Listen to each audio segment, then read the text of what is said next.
ॐ गजाननं भूतगणाधिसेवितं कपेतजम्बूफलचारुभक्षणम् उमासुतं शोकविनाशकारिकं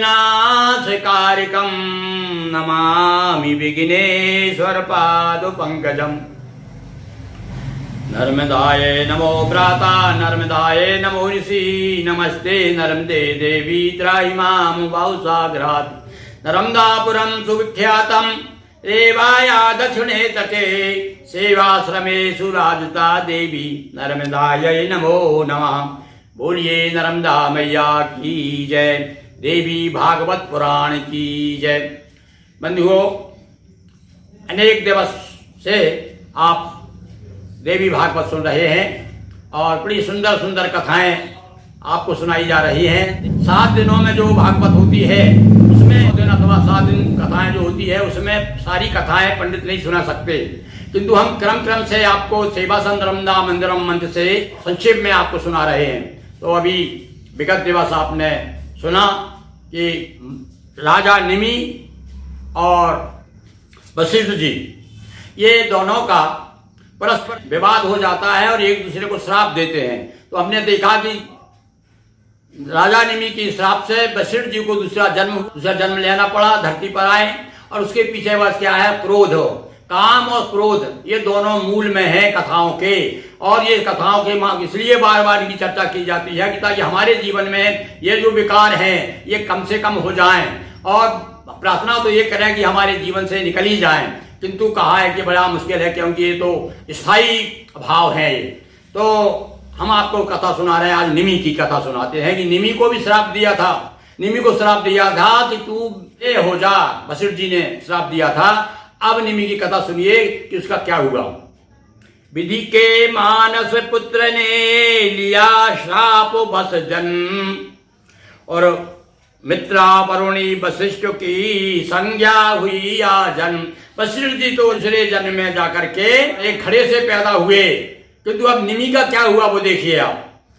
मुनि वशिष्ठ की शाप वसो घट से निकली दे, आदि शक्ति की कृपा से निमिंद्र को रहे विदे। इन्होंने तो वशिष्ठ जी ने तो देह धारण कर ली, किंतु जो निमि राजा थे वो विदेह ही रहे। और देखिए इन्होंने क्या चतुराई की, किस प्रकार से विदेह हुए। बड़ी सुंदर कथा है, देखिए आप। निमि ने यज्ञ पूर्ण करवाया और देवों का प्रसाद भी पाया। कहा सुरों ने नृप मांगो वर, बोले निमि तब हाथ जोड़ कर। जन्म मरण वाला होता तन, ऐसा नहीं चाहिए श्रीमन।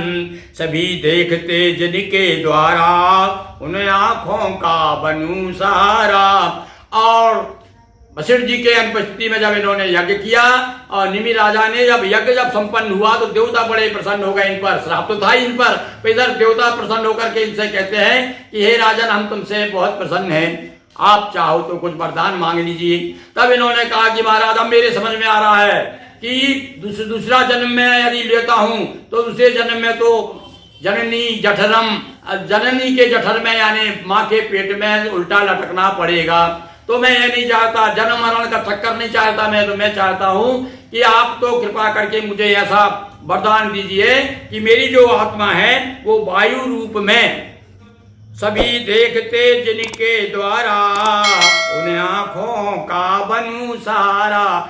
जिनके द्वारा सारे लोग संसार को देखते हैं वो कौन सी चीज है? वो है आंखें। तो मैं आंखों का सहारा बन जाऊं, यानी मुझे पलकों पर मैं वायु के रूप में विचरण करता रहूं। वायु रूप मैं हो यो विचरण, और पल में उठे गिरे उन मीलन। और जो पलकें उठती गिरती है ना, तो वो मेरे कारण ही हो, मुझे वायु का रूप दे दिया जाए। मुझे इस प्रकार से वरदान दीजिए कि मैं विराजमान हो जाऊं पलकों के ऊपर। अब जो इस प्रकार से देवताओं से निवेदन किया तो देवता कहने लगे, भैया ये हमारे बस की बात नहीं है। कहा देवताओं ने राजन, और जो जग पर करती है शासन, वह कल्याण रूपणी अम्बा, और तुम पर है प्रसन्न जगदम्बा। देवता कहने लगे, अरे आपके ऊपर तो भगवती का आपने अभी यज्ञ कराया है, तो आप इसे यज्ञ के कारण देवी भी आप पर बहुत प्रसन्न है। आप थोड़ी उनका प्रार्थना कीजिए, स्तुति कीजिए, वो कृपा करेंगी तो ये वरदान आपको दे देंगी। ये देवताओं ने सलाह दी। तब तुरंत जोड़ करके भगवती ओम जयंती मंगला काली भद्रकाली कपालिनी दुर्गा क्षमा शिवा धात्री स्वाहा सुधा नमस्तुते, इस प्रकार से अनेक स्तोत्रों के द्वारा भगवती की जब आराधना की, प्रार्थना की, भगवती प्रसन्न होती है। और प्रसन्न होकर के कहा इससे कि आप क्या चाहते हैं। उन्होंने कहा कि मुझे कुछ और वायु के रूप में ऐसा स्थान दीजिए जहां कर कि मैं हमेशा सारे संसार को देखता भी रहूं।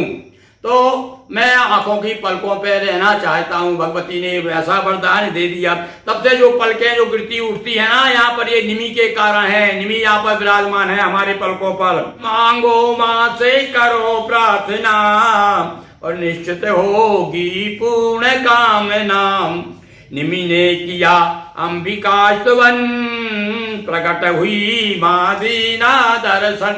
भगवती प्रसन्न तो थी, स्तुति करने से प्रकट हो गई और प्रकट होकर के मन चाहा वरदान दे दिया। कीन शक्ति पूरी अभिलाषा, कहा नेत्र में करो निवासा। हर एक नेत्रों में पशु पक्षी जिनकी पलकें मूंदती खुलती हैं उन पर आप निवास करिए। इस प्रकार से निमिराज निवास करने लगे। भई देवी तब अंतर ध्याना, मुनिजन दिया मृतक तन ध्यान। हाँ, एक बड़ी विचित्र बात देखिए यहाँ पर। अब सब मुनियों ने देखा कि अब ये तो इधर चले गए, आंखों पर विराजमान हो गए, अब ये मृतक देह पड़ी हुई थी। तो सारे ऋषि मुनियों ने सोचा कि भाई अब राजा का उत्तराधिकारी कौन होगा। अब इनकी कोई संतान नहीं थी निमि के, अब राज्य का शासन कौन चलाएगा। तो सब ऋषियों मुनियों ने मिलकर के और उनके देह का मंथन किया। मंत्रों के चार के द्वारा हवन कराया। मंत्रोच्चार के द्वारा जब मंथन हुआ, अब मंत्रित किया शरीर को, तो उससे क्या हुआ, मंथन किया। देह का मिलकर और जन्माए को पुरुष अति सुंदर। उसमें से एक पुरुष प्रकट हुआ उनके देह में से। ऐसा लगता है कि उनके देह में से निमि ही दूसरा रूप धारण करके आ गए और बड़ा सुंदर पुरुष हुआ। उसका नाम क्या रखा गया। अब देखिए कथा कहाँ पहुंच रही है। श्री राम के ससुर हुए, यानी वो जनक राज के नाम से प्रसिद्ध हुए, वो जनक हुए। और इसलिए जनक के वंश में फिर बाद में क्या हुआ, कहा व्यास जी नृपति निमि बन कर रहे विदेह। अतः जनक का वंश भी कहते सभी विदेह है। उमापति महादेव की जय, बोलिए दुर्गा जी की जय। तो इस प्रकार से बंधु आपने सुना, निमि अपने पलकों पर विराजमान हो गए और अब उसे उनकी देह से जनक ने जन्म लिया। वो जनक कहलाए, वो विदेह कहलाते हैं। तो इस प्रकार की सुंदर कथा, ऐसी सुंदर सुंदर कथाएं आपको और भी हम सुनाते जाएंगे। पर आप लोगों से एक विशेष आग्रह है कि आप हमारे चैनल को जो है शेयर कीजिए, लाइक कीजिए अपने अपने मित्रों को, रिश्तेदारों को, और जो भगवती की कृपा पाप पाना चाहते हैं। शक्ति की, भाई उनकी शक्ति से तो हमें शक्ति है और इसलिए उनकी आराधना करना बहुत जरूरी है। और पहली बार यदि देख रहे हैं आप इस चैनल को, पहली बार आप आ गए हैं, सामने देख रहे हैं, तो इसे सब्सक्राइब भी कीजिए। आज निवेदन के साथ एक बार मेरे साथ आप सब फिर से बोलिए, बोलिए दुर्गा महारानी की जय।